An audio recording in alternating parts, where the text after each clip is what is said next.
You know what time it is?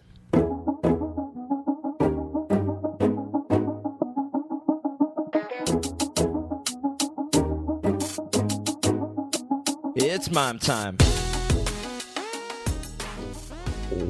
Oh yeah.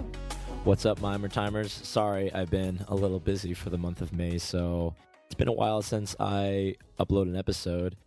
And I want to just be honest and say, sometimes I let life get in the way. And so this has been a month of reflection for me, re-examining my priorities and why did I start this podcast? And also a lot of self-judgment because I'm telling myself, I made a commitment to really get into this podcast, but sometimes I just let other things get in the way. And it doesn't matter how important those things are. It could be just, I need to go to the gym, or, I need to make my green smoothies, or I need to, put out this fire with the company, or I need to submit documents for tax, filing my taxes or whatever. And I think deep down inside, it's just excuses, right? And I just want to put my best foot forward every time. But what I'm trying to say is, I'm not Elon Musk. I'm not Jeff Bezos. And I'm going to have days when I'm lazy and unproductive. I think I'm at a point in my life where I'm more productive and more capable of a person than ever, but I still have some significant obstacles in my own personal psychology, or maybe just bad habits that put me aside or hold me back from realizing my true potential. So again, part of this podcast, just being honest with you, is just recognizing my weaknesses, being honest with them, sharing them with you in a way that hopefully you can also learn to be honest with yourself and vulnerable with others in a way that will help you see the truth, that help us all see the truth about ourselves so that we can grow from that. In life, especially at this point, there's nothing holding me back. There's nothing holding me back from achieving everything that I want in this life. I have big ambitions. I want to be super rich. I want to be super healthy. I want to have days where I'm just spending time with the most amazing, cool people, just building bonds, going on cool, awesome adventures. I want to live on the bleeding edge of life. I want to do stuff no one else has ever done. I want to change the world in my own meaningful way, with all the capability that I have, all the resources that I can amass, and then putting them to use the most efficiently, in the most efficient way that I can. I want to improve myself in every single way, in every single aspect of my life, so that I could help other people as much as I can. I want to be super efficient with my time. I want to learn from the top performers of the world. I want to live my life like a super efficient CEO, not just for status or just to look cool and to look productive. I mean, that has its perks too, right? To have status. I'm not going to lie. So we all want to look cool in front of other people, but more than that, to actually have a more effective impact on other people, on other world, on ourselves. I gotta overcome any obstacle that's in my way, whether that's something like sitting down and doing some accounting, or doing some push-ups, or vacuuming my house, whatever it is that I want. There's nothing holding me back but myself. There's nothing holding me back in life but my own fears of how awesome I can become. It just comes from years of childhood trauma and all these doubts that are deep within my ego and my dark self, right? The stuff that comes from my past that says I'm not worth it. I'm never enough. Who's gonna love me? Who's gonna think that I'm valuable? Nobody, right? These dark voices, this dark energy, it just comes from deep inside, and then it manifests itself in my day-to-day habits. So when I'm doing something or saying I'm gonna do something that's really meaningful, which is this podcast, this should be the number one priority in my life. And so this goes, I think, true for anyone else, whether you're a business owner, an entrepreneur, designer, artist, whatever it is that's your calling, if you're lucky to have one, then that, if you have that, then it's something you should be thinking about 24/7. It should be like your baby. It should be like having a child. Not that I have a child that I know of, but if I have a child, then I'm going to be concerned about my child 24/7, because it's an immense responsibility to have the life of another being under my control. Well, my dreams are my babies, right? My dream is my baby, and my dream is MAIM Time. My dream is this podcast, and my dream is to help make a meaningful impact on other people, so that they would never have to go through the suffering that I went through as a kid. So I've fallen off the horse. Well, now it's time for me to get back on the horse, and I'm going to ride this horse till I can't ride this horse no more. You see what I did there? For any content creators out there, for anyone who, I don't know, wants to make music, or anyone who wants to make their own podcast, or, start a YouTube series, whatever it is, it's like you just have to start, and then you just have to keep working at it again and again and again and again for quite some time, because there's just going to be that gap between what you imagine, your results, your dreams, and your goals, and where you are at now with your current abilities and with your current level of input and output. So this is it. I've committed myself to doing this, and I've only 11 episodes in. I can't just like get in a rut and stay there for long. I'm going to keep pushing. I promise you, I'm going to keep pushing and be more consistent and push out regular episodes, because some of you have actually already come up to me and said that the podcast has impacted you in a positive way, and I want to let you know that I really, really appreciate that. So actually, if you could do me a favor, if anything you've heard or thought about in the past episodes up until now has impacted you, or has made you feel something in a different way, or has even just made you laugh or be entertained, I would appreciate some comments. Like, I would appreciate your feedback if you think I could do something better, because I need more accountability. I'm not going to lie, right? Like, I'm not a perfect human being, but I'm always trying to get better. I promise you that. I don't make promises that often. I like to give my word, and then I like to keep my word 99% of that time. And then that 1% of the time, some people might disagree with this. No, you need to be 100% on your word all the time, which, I would agree. But sometimes 1%, like, I'm going to fail. So that 99% of the time, when I say I do something, I'll do it. But when I promise, a promise is 100%. So I promise you that I will not give up on MAIM Time. I promise you that I will become more consistent. And going forward, we'll do 4 episodes a month. I said it. It's out there. I have to do at least 4 episodes a month, 1 episode a week. Okay, this is a promise going on from next month. Some other updates I want to give. I'm at 80 listeners. I use Buzzsprout for my podcast distribution, and all the stats pulled together, it says I have 80 listeners. And not only that, over 800 downloads. So a part of me thinks, oh, MAIM, that's not enough. Like, you need to push yourself further. You should have, hundreds of listeners by now and thousands of downloads by now. And, if I had planned and prepared better and timed like my marketing and posting on this and that better, then yeah, that probably would have been the case. But I need to also look at it from the other side and say, look, I have gotten this far, and it won't be long before I hit 1,000 listeners and 100 listeners and over 1,000 downloads. And if I can do, 10 episodes and have, if I can have 10 to 11 episodes and have almost 100 listeners and almost 1,000 downloads, then I can hit 100 listeners. I can hit 1,000 downloads. And if I can hit 100 listeners, I can hit 200. If I can hit 1,000 downloads, then I can hit 2,000. And if I can hit 200 listeners, I can hit 500. I can hit 1,000. If I hit 500 down, you get the point, right? And when we reach that, when I hit 100 listeners and 1,000 downloads, let's have a party. Or maybe not during these times, but you know what I mean, a celebration. Maybe I'll do some cheeky giveaway. Oh.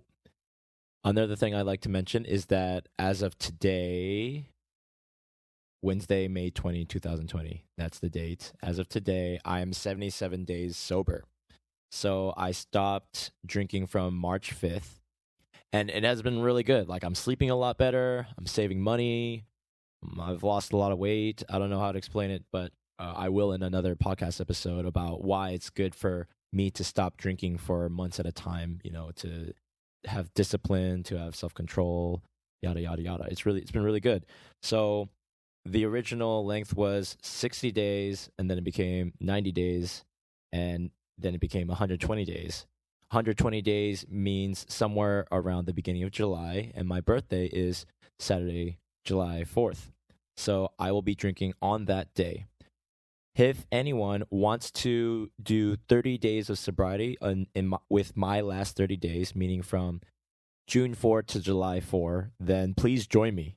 It's a 0 sip tolerance policy, not even a drop. If you drink a drop, you have to add another 30 days. So if you're interested, send me an email at mime@mimetime.com or hit me up on Instagram at mimetime, and let's do it together. Let's be sober for 30 days and then celebrate on my birthday, July 4. Have a cheeky sip, have a cheeky drink, and get a little lit. What else do I want to talk about? Oh, yes, I've also been meditating. I've also been getting back into meditation. I'm over 30 days in. I do about 20 minutes each. It's a guided meditation from Headspace, and it's been really good for all sorts of reasons that I'll get to in another episode.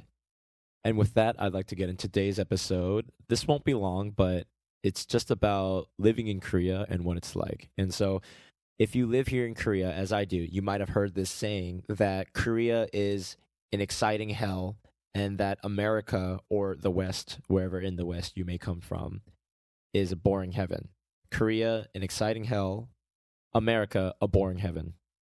So I'm going to give some background on Korea. And if you live here and you've studied Korea at all, you know anything about it, then some of this is going to bore you because you know it already. But basically, to start off with some background, after the Korean War, Korea was super poor with like $64 being the GDP per capita.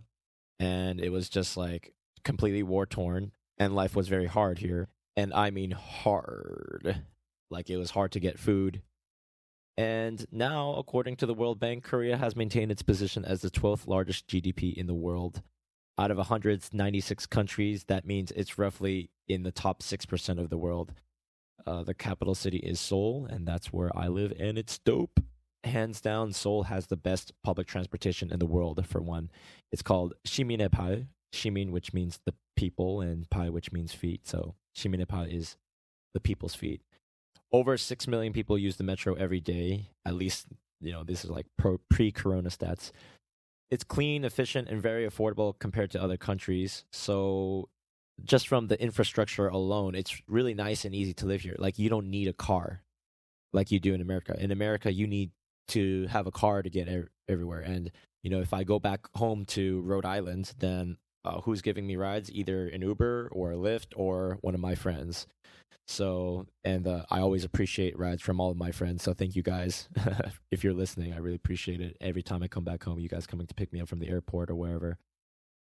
It's like, oh, in America, America's the land of freedom, but really, you have to drive everywhere. So like you're kind of stuck into using a car. But here, I feel like I'm free because I don't need a car. I can just use public transportation. And if I need to pay for a taxi, taxis are pretty cheap. For the price of $1, I can get on a train, get to my stop, leave the subway station, and scan the same card, like my credit card, to get on a bus for no additional cost. To reiterate that, my credit card is also my transportation card that I can use to get on a train and transfer to a bus for no extra money. In America, I never got a driver's license, so for me, I was always dependent on others. But since I moved to Korea, all the places you need to go in the city or elsewhere are quite accessible with a transportation card and your own 2 feet. And also, Korea is super safe. It's got a very low crime rate. For me, speaking as a guy, I never feel unsafe, even if I'm stumbling home drunk at 4 in the morning. Not that I do that all the time, but I almost never worry about leaving my coat or my stuff on a table in a cafe if I have to go to the restroom or whatever. I once lost my phone in a taxi, and the next day the driver came to give it to me. There's plenty of stories like that in Korea where people lose their stuff and maybe they leave something in a taxi, and the taxi driver, they calls them through. They call their own phone through a friend's phone, and then the taxi driver picks up their phone and answers, and they meet up and arrange. Right? There's lots of stories. And, people who live here, people who visit Korea from other parts of the world, they'll notice like how safe it is and like how they feel like their stuff doesn't get. I'm not saying there's no crime. I'm not saying people won't take your stuff. And ultimately, it's your individual responsibility. But, there's just some things like you don't have to worry about as much. What's another point about Korea is like, oh, delicious food. Plenty of Korean food. And more these days, there's lots of awesome expats from all over the world who have like great Mexican food or American style barbecue. You know who you are. Shout out to El Pinos and, Linus Barbecue. You know who you are. And, all the shops around my neighborhood is great, and Korean food is delicious. There's so many awesome things to put in my mouth. And really, like, if any of you guys are listening, if you come to Korea, if you're not here already, or if you haven't been here, come here and I will show you like the best Korea has to offer because it's so much fun. There's so much awesome food, delicious food to put in your mouth. And like I said, it's a lot of fun. There's lots of stimuli. There's so many things to do in this big city with many districts and countless neighborhoods and areas to check out. Restaurants, cafes, parks, landmarks, museums, PC bangs or PC cafes with high-end rigs so you can play, games for hours and hours and hours. There's movies, movie theaters, like malls, and there are VR rooms or escape rooms. And the nightlife, of course, which I don't know if you've seen the news, but it's not so hot these days because of some outbreaks going on in the city. So there's a pause on that for now. But generally, pre-corona times, bars and clubs, soju, Korean rice liquor, as you might know, is cheap and good enough to give you a good buzz. Try not to overdo it though, because you might regret it the next day. You can meet up with friends at 7 p.m. for delicious Korean barbecue, drink some bottles of soju, enjoy good pork. Go to another bar or club and catch the last subway or bus to go back home around midnight. Or you can stay out late and get a cab back home, and it won't cost you an arm and a leg. Or you can party all night until 5:30 in the morning when the first bus or train comes, like I did when I first came to Korea. I did that countless times, but long gone are those days, at least for now. And there's lots of awesome people to meet. There's Koreans and expats, from local residents to travelers, international peeps, and depending on what social situations or industries or fields you put yourself in, you can meet all kinds of folk in such a centralized, dense population. It's really awesome. I've met cool people from all walks of life here in Korea, and I love it. I love meeting people here. All the Korean people, and appreciating individual Korean people and appreciating how Korean people are similar and how we all share similar culture and whatnot, but also appreciating the spectrum of individuality within Korean society. And of course, that goes for the myriad of expats, the people who live here, the businessmen who've come from America or Japan or other parts of the world to carve out a slice of life for themselves here. It's just cool to meet people and hear their stories.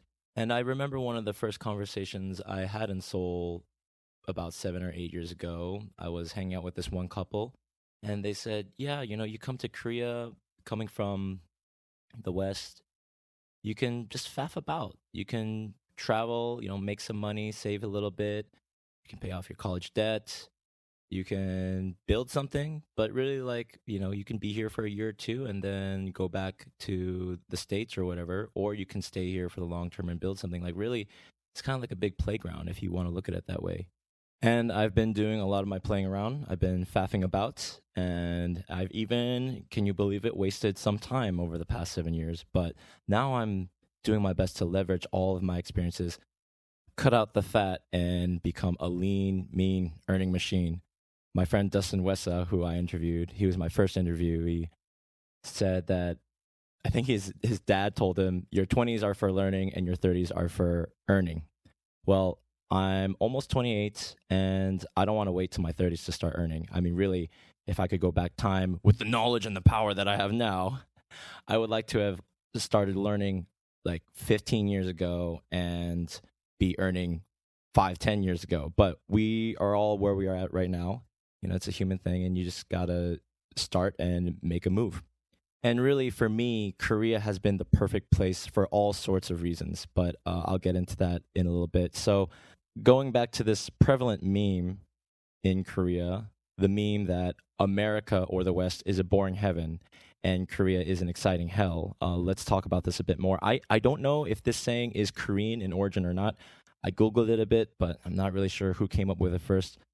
I bet most expats have heard it and thought about this meme before. I don't know if it comes from Koreans or if it comes from the expat community.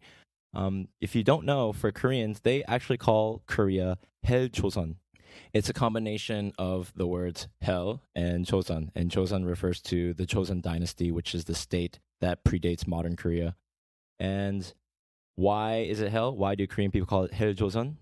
Because life here is super competitive, right? There are only so many good job opportunities. It's really fast paced, and there's immense social pressure from family, friends, employers, society at large to perform and get into very good schools, right? Every student from the time they start to study and go to school, is stressed out to do well. If 1/3 of the population goes to college, then the mega corporation chebos like LG and Samsung are only going to want to hire the very best. You study for literally at least 2 decades from when you're a kid to being an adult, hoping the corporations will employ you, only to become a slave with little vacation time or sick days. And so it's no wonder Korea has the highest suicide rate in the world, because people feel like, they're hopeless. They feel like they can't make a meaningful life for themselves where they can even just be financially independent. It like costs so much money. If you're a dude and you want to get married, well, you need to have a good job and you need to like buy an apartment. That's a lot of money that will take you forever to make. There are really difficult, seemingly insurmountable socioeconomic factors for most Korean people, and so they want to get out of here. They want to flee Korea, understandably so, to some place where there are more opportunities and maybe life isn't so stressful, like America, right? And full disclosure here, that's pretty much what my parents did, and in the end, I think it was a great move. That's for another discussion. For expats who move there, right, as adults, the concerns are different. The average expat English teacher who comes here from the West to teach full time can do their work, have like something like a 9 to 5, right? Maybe like 12 to 8 p.m. During the week, have weekends off and go drink and party and or save money with a salary that's somewhere over 2 million won, something like over $2,000, right? It could be, or 2.5 million won, depending on like experience or whatever. But last time I checked, that's kind of average. Ironically, people from Western countries, be it the US, Canada, the UK, New Zealand, etc., find themselves coming to Asia and Korea in particular for English teaching jobs. And if they're frugal, they can actually save quite a bit of money, pay off their debts, or start a business. What's ironic is Korean people asking these expats why they left their own countries to live in Haeuljoseon. But to the expats, and I would consider myself kind of in that expat group, with that money, we can pay off our student loans or start a business, as I mentioned. The other issues or challenges for expats is that living in a culture that fundamentally distinguishes them as outsiders, there's friction that comes with that. There's friction that comes from these cultural differences, either in the work environment or one's social life or at the immigration office. Or worse, being stuck in a job where you don't like, where the employer holds you hostage by sponsoring your visa, right? Not having friends stick around because most people eventually move on, away from Korea. It can be fun to go party, drink, go to this meetup and that, but eventually boredom, loneliness, or depression kicks in for those who don't find the right people or the right path that they find meaningful for them, Oh, and of course, that would be true in any place if you don't have like a good community or a meaningful path. But it would be exacerbated here when you go ride public transportation day in and day out, and everyone just looks, kind of miserable or apathetic at best, in public. People's faces, just look worn out by life, And so living in a dense urban area where you can kind of feel that depressing energy day in and day out, it can take its toll on you to the point like you feel like you need a break from Korea and you want to go to some warm Southeast Asian retreat, which a lot of people do, myself included. So after living in Korea for some time, going back home to North America is different. You get a reverse culture shock. And for a lot of people, it's just not as fun or interesting as living in Korea as it was, because you can't match this fast-paced lifestyle. In my home state in Rhode Island, bars close early, like 2 a.m., and that's late. You need a car to get everywhere. Public drinking laws are stricter. And it's not even safer. In some ways, living in Seoul is much freer because of a different range of things you can do that just doesn't happen or would fly in America. So some expats come to the dilemma of living in a born heaven that is America or an exciting hell that is Korea, right? And again, it doesn't have to be America. You can supplant that with whatever brand name, well-developed Western country you grew up in. So here we have this dilemma for expats, and that is, or maybe Koreans who moved abroad. And there's a dilemma of one place meaning comfort and familiarity, and the other meaning excitement, stimulation, and stress and challenge. And so here we get to the crux of today's episode. And so if you were to ask me, what would I prefer, a boring heaven or an exciting hell? It's a false dichotomy. I accept neither and create my own experience. For me, Korea is an exciting heaven. For me, it's the closest thing to utopia for all sorts of reasons, including the aforementioned infrastructure, the work opportunities I get, the people I meet. A big factor that I should disclaim is that, I am Korean blood, and that gives me a visa that allows me to do whatever I want. I don't need to like be sponsored by a hagwon or like a school in order to stay in the country. I understand not everyone has that, so I know other people, including very close friends of mine, have a different struggle. But that's the human condition. The grass is always greener on the other side. And if for whatever reason I can't cross over to that other side, then I'm just going to make my side as green as it can be. You know what I'm saying? I don't believe in utopia. I just believe that our problems are a lot better than our parents' problems, are a lot better than our grandparents' problems, and like our ancient ancestors.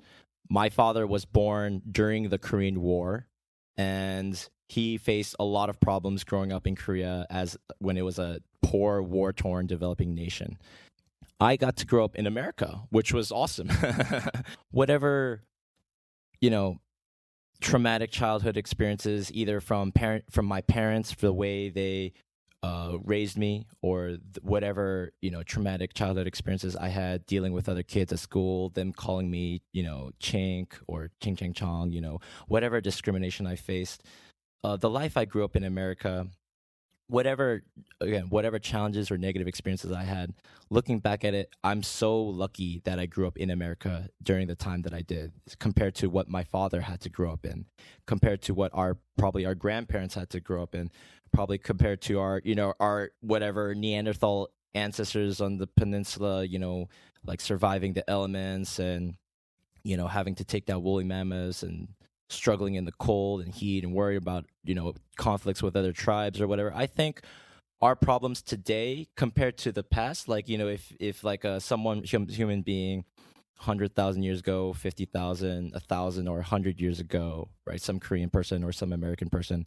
could look at this amazing technological infrastructure, this society that is South Korea today, then they say, wow, that's so cool. You guys have like these magic portals on your phone, and you can go anywhere without needing a car yourself. You get the point. I think my problems are way better than our previous generation's problems. And I think that's measurable. And I think that's something to take into account, to have a greater perspective of gratitude so we can propel ourselves forward to do even greater things, because we have so much more opportunity in history than the previous generations ever did. So if what is utopia? Oh, like we just have like infinite money. Oh yeah, let me get some of that infinite money and I can buy whatever toys I want and this and that, and have perfect health, and we just we're all genetically perfect. Perfectly genetically engineered human beings, with like no skin flaws. When you take pictures, like you don't even need makeup. Your pores don't show on like high def cameras.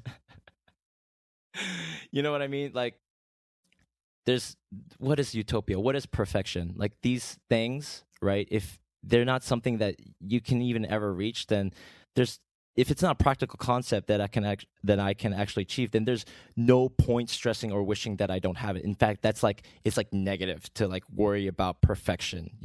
Practically, these ideas they're stretch goals, right? Perfection can be a stretch goal.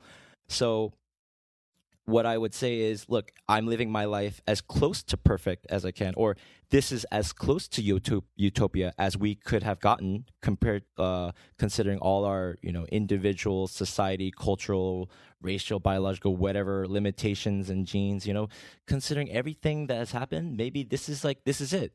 Maybe this is like the best thing that we could experience. This is the best that we could do. I'd like to think that on a day-to-day basis, I make mistakes, I procrastinate. I make my failures, but I like to think that I'm living the best life that I can. So if this life is as perfect as I can make it, if I'm doing the best that I can, and that's really what matters, then maybe I will just say my life is perfect because I'm doing the best that I can. And if there's no such ethereal 100% marker of perfection, obviously I always want to be improving. Obviously I want to always be hitting goals, but I kind of want to appreciate it. Why I want to live my life thinking that I'm doing my best and actually executing on that, then my life is perfect. Then my life is a utopia. And this is a result of years of working on myself, meditating, reading books, learning from people, trying to challenge myself, trying to push myself, even when it was hard. and building meaningful relationships, sometimes I forget. Like, I put a lot of time in. I put a lot of time and effort and focus into building on myself so that I can have what I have today, just so I can talk about it with you. I just had to put the time in. I knew years ago when I first came to Korea, if you just put the time in, Mime, then you can learn to speak Korean. I believe in you. If you just put the time in, then maybe one day you can get laid and have a girlfriend who loves you for who you are, which, now I do. um, I treat those around me with, respect, courtesy, warmth, curiosity, compassion, and I build these meaningful relationships. And, I work hard and I work smart. I'm always making mistakes and learning to appreciate the lessons I learned from my mistakes. Can you catch that? I make people laugh and want to be around me because I want to be around them. And I realize, like, I've been getting out of life what I put in, and you get out of life what you put in. I think that's universal. So right now, I've been in Korea for about like 7.5 years, and I could be here for another 7.5, right? So I could be here, who knows, for a total of 15 years, and then maybe I'll find greener pastures to move to elsewhere, when I can and want to. Really, I feel like my life has just gotten started in this exciting heaven that I live in, Korea. And I appreciate it in a way that most people don't, because, I grew up in America with this identity struggle, being a Korean American and Asian American, facing racial discrimination and bullying and this and that, and not knowing myself, not feeling like I could connect with people, or that people would want to understand me. Now I live in Korea and I've learned Korean, and I've been able to become a productive, like, contributing member of society and in these different communities, expat and Korean. So it's been an immense privilege, because when I speak Korean or I interact with Korean people, I feel like I'm home, but at the same time, like, I'm a US citizen, I'm proud American, and I also know that, like, I'm a foreigner. So I'm stuck in between these two worlds. And if you're Asian or Korean American, I'm sure you can relate when you go back to your native country, that experience of waking up, oh, like, I'm in a foreign country. Like, this isn't like Australia or the UK or America where I may have grown up, but this is the place where my parents come from, or like where my family comes from. So I feel different, yet I look like these people. And that's such a funny thing. Like, if you don't know what that experience is like, then you just don't know until you live through it. But I remember, 7-8 years ago, when I would go up to, like, a little hot dog stand, a little what you call it, a little a street vendor selling, like, the pan fried hot dog, which is like a little Korean pancake. I would go up to this one vendor and I would say, I would like 2 hot dog, please, right? And because I couldn't even say it in Korean, which is very simple, hot dog 2개 주세요, right? Hot dog 2개 주세요. My pronunciation was off, I think, but just having embarrassing experiences like that, where Korean people look at me and they assume that I speak Korean until, like, I open my mouth, and they know that, like, oh, I didn't grow up here, or they look at me like, I'm retarded or something, and I still have to go through that. And if you're Korean American or gyopo and you're living in Korea, I'm sure you can relate, right? These very typical stories, typical experiences. But to us, like, it's like it messes with our heads, like our sense of identity and who we are. And so I think part of that struggle and part of the journey for me has been to come to Korea and to come to peace with that, to learn Korean as much as I can, to understand the culture, to understand where my parents come from, where my family comes from, so I can ultimately understand myself. So Korea has been this exciting heaven with its challenges, with moments where I felt depressed and very miserable, but growing out of that, being able to push through, like, ruts of depression or confusion, being able to push through that and come to this point where I know that I've learned these lessons and I'm building a future for myself day in and day out. This is such a wonderful experience. I don't know how to describe it to you. I'm describing it the best way I can, and that's why I started this podcast, because I want to tell people that there's hope. I want to tell people, like, how happy and peaceful and joyful I am on a day-to-day basis, and I want to share that and spread that peace, joy, and love. I mean, if you're a fish, you don't know what water is until you get taken out of water, right? And you're gasping for the water. Well, I feel like I'm a fish that, grew out of these kimchi waters, outside of these kimchi waters in different waters, and then I come back to these kimchi waters like, oh, this sweet, dank kimchi waters is what I've been missing my whole life in a way. I don't know if that made sense, but we can't change our past. I can't change my past. I can't change the fact that I grew up in America or that I had these experiences or that I developed certain mindsets, but I can just focus on what's within my locus of control. I can meditate, I can work out, I can work on my health, my appearance, my finances, and strive for my greatest, wildest ambitions and dreams. So much of my life, I thought that I would never amount to anything, that I wouldn't, be a person worthy of love, worthy of, meaningful relationships. As Johnny FD said in our interview together, you have to transcend your circumstances. You have to transcend your upbringing to become the best version of you. They say home is where the heart is, right? What if you flip that and you said your heart is where your home is, okay? And if you're in your heart, you're always feeling anxious and you always wrestling with these demons from your past or, with your ego, then you're never going to feel safe at home. You can be living in a beautiful paradise or you can be living in some, industrial cyberpunk wasteland. But if your heart is not at peace, if you're not comfortable or like honest with like facing your demons or the dark side and then working on that, then you're never going to feel at peace. You're never going to feel at home. This has been a wonderful journey so far to find the truth of who I am. And it's an exciting journey. And I'm so happy and proud and grateful to live in this wonderful country, wonderful and beautiful in so many ways with all the people that I've met. I'm grateful for everyone that I've met, random strangers or my business partners or just about anybody, because I know that's also kind of selfishly looking at a reflection of myself. So I want to ask you, what is your idea of utopia, or what's your idea of a perfect life? For you, what's heaven? And for you, what's hell?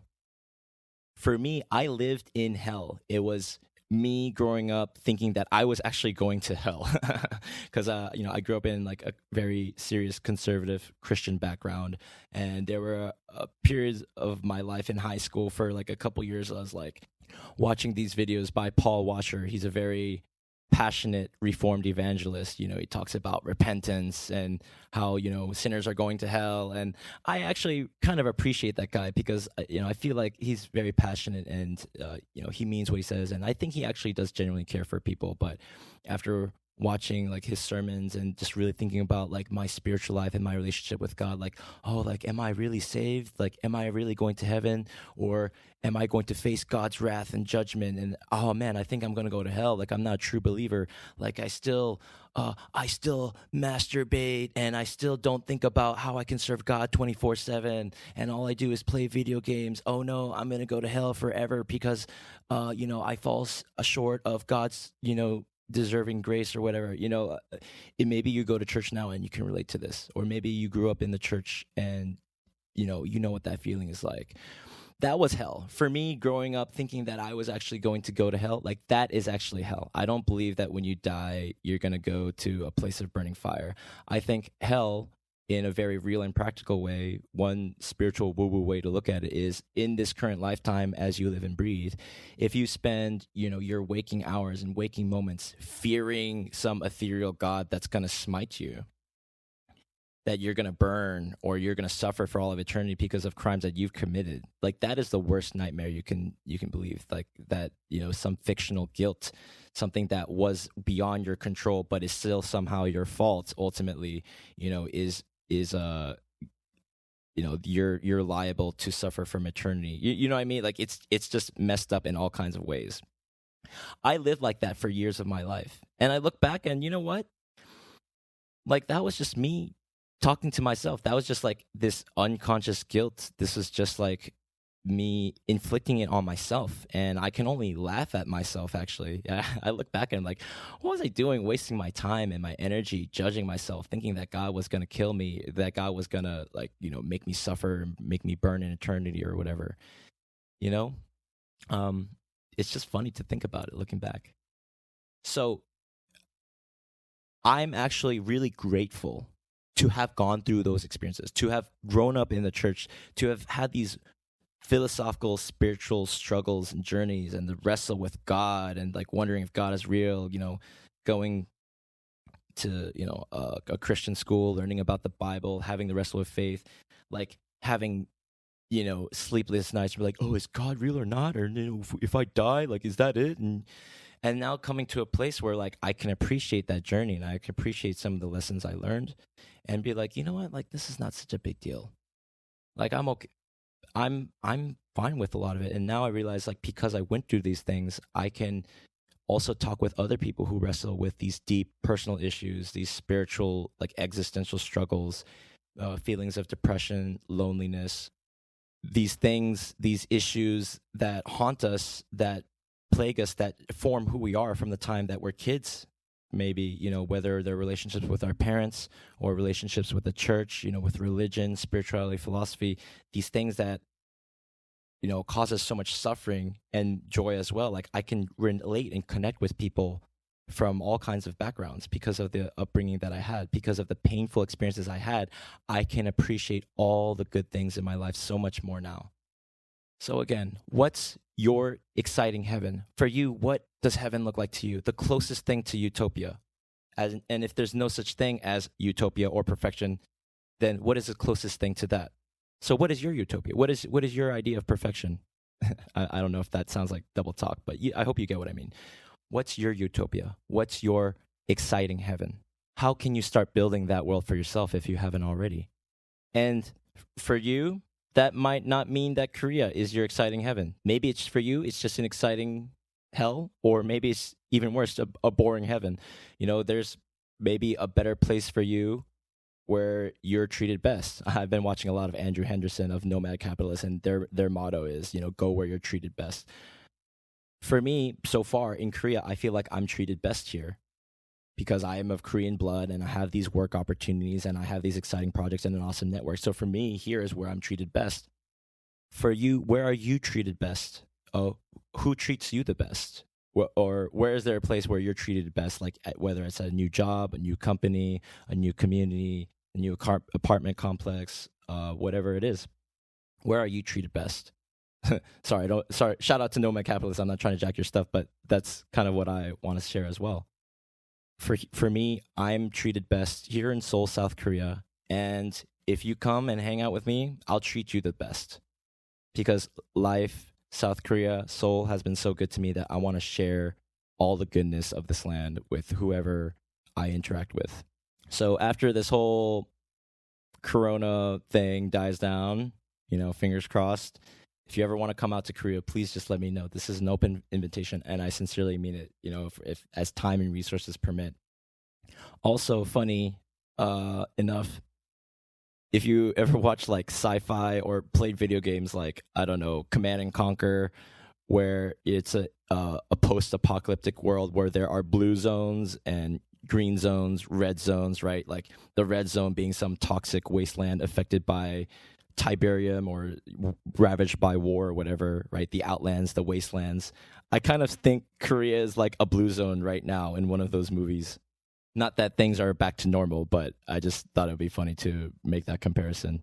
Even beforehand, I always thought of Korea as a very safe and clean place to live, and I still think that now.